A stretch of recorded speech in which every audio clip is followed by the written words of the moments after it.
Hello, everyone. Welcome to Speech Factory Gavel Club's Table Topics Workshop. I'm Nidhi Madam, the Vice President of Education.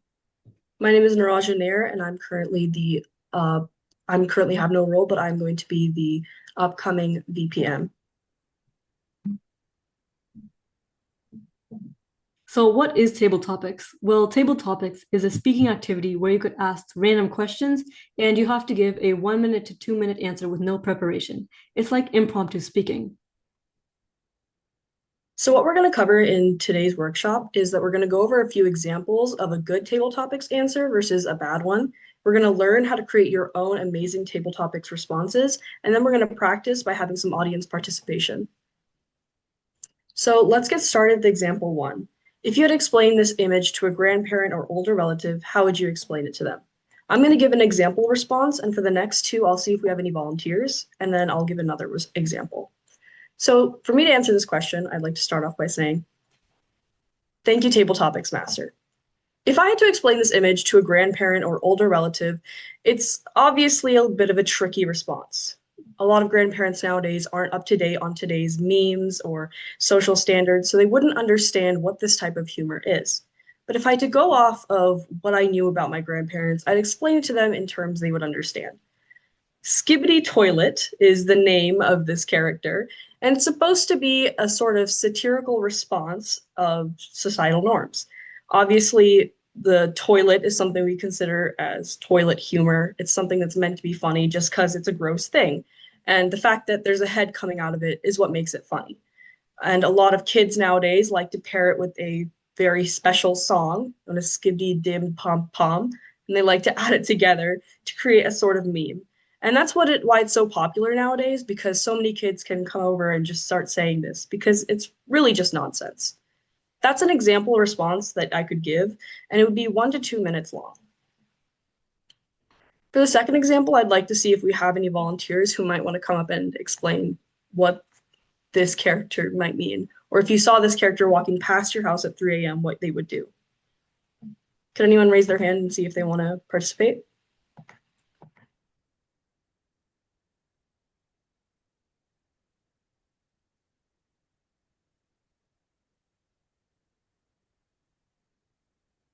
Is no one willing?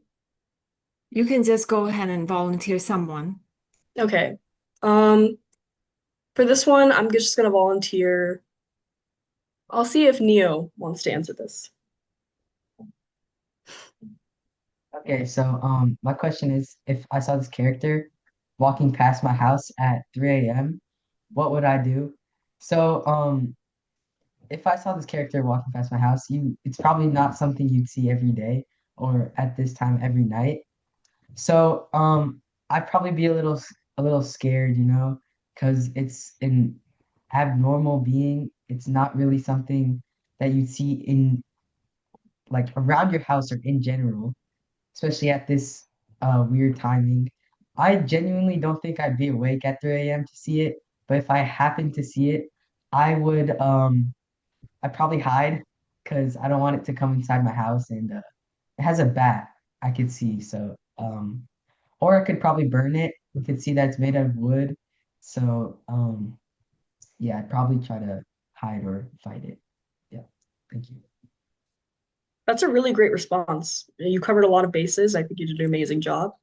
For this third one, does anyone want to volunteer, or do you guys want me to start?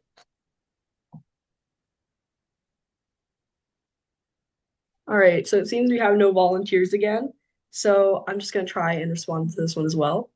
Recently, the number 67 became popular online. Do you think people still care about it in 10 to 20 years? Why or why not?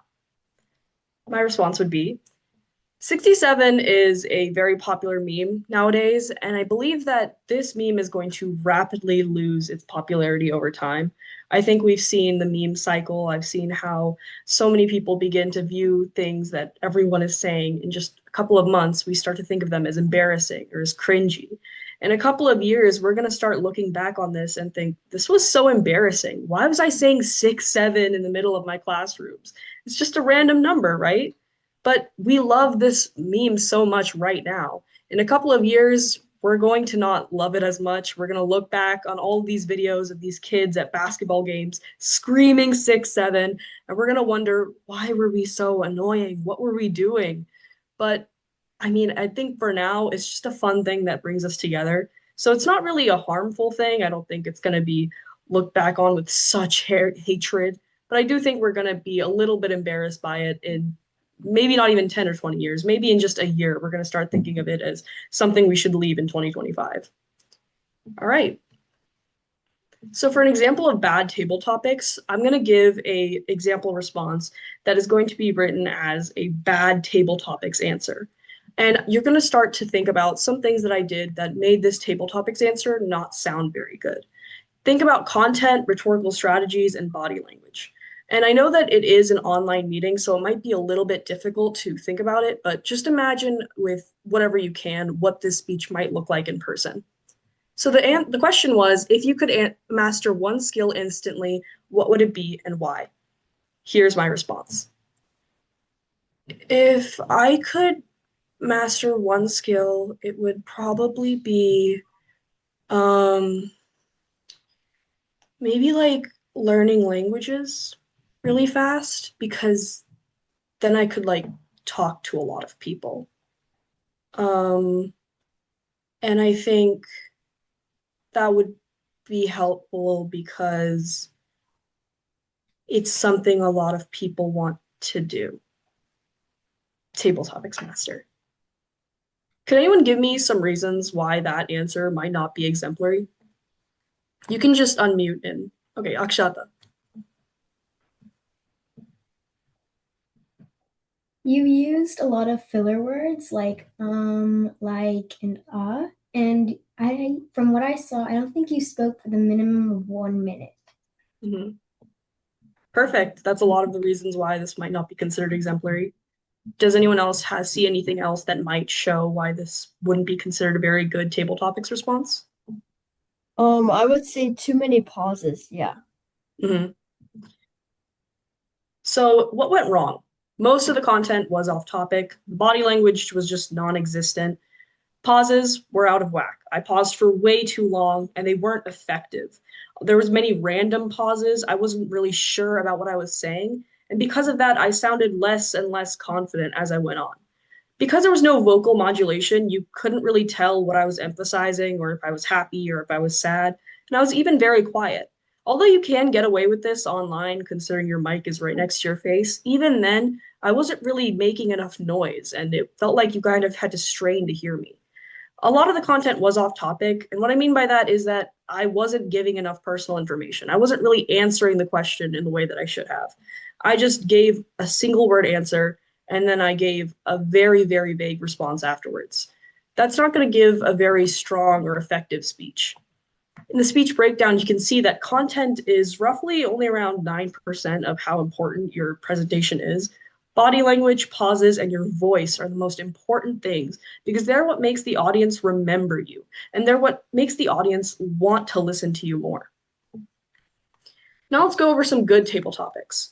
I want you to write down 3 reasons this table topics example might have been received well, and note any real significant changes between the 2 examples. For any differences, take notes on the change in tone, emotion, and overall confidence. So the topic is, if you could master one skill instantly, what would it be and why? If I was able to master one skill instantly, it would definitely be the ability to speak between multiple languages. I think if I was able to talk in multiple languages, I'd be able to go over to people who have their voices silenced by a lot of other people, and I'd be able to talk to them and learn more about them. I'd be able to speak with multiple people from lots of different cultures. I'd be able to learn more about them deeply. I want to be able to speak to so many people and understand their stories and what they've been going through. I feel like for a lot of the times, the miscommunications between countries and even just cultures causes a lot of issues between them.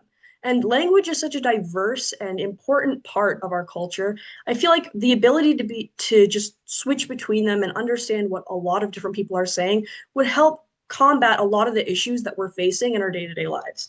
I think that if we had the ability to communicate better, we would realize that we're all really fighting towards a singular goal. Table topics master. So could anyone give me any real examples as to why that speech might be received better than the original?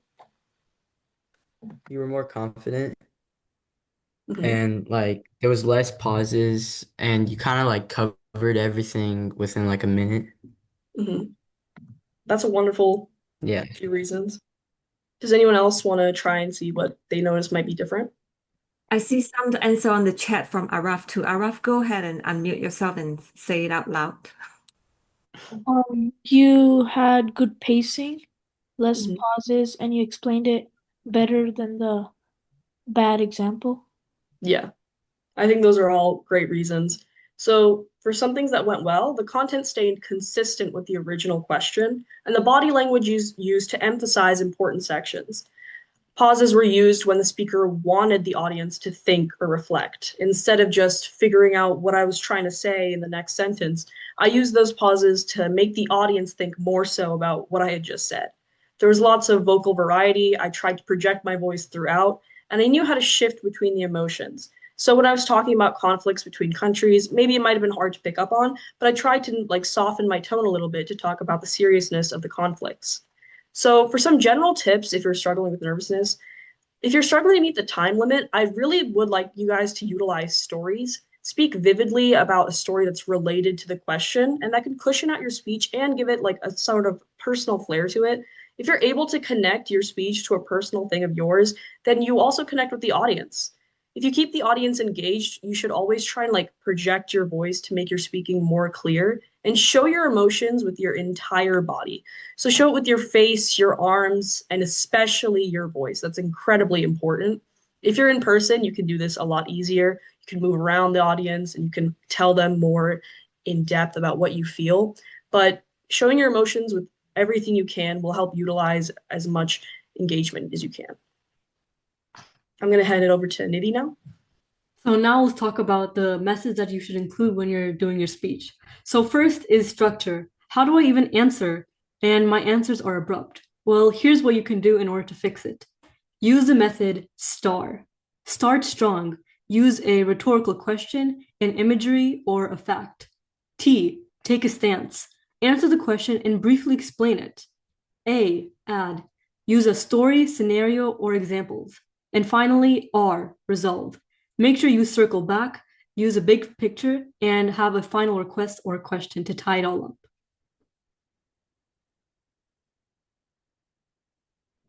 So what did we learn from this?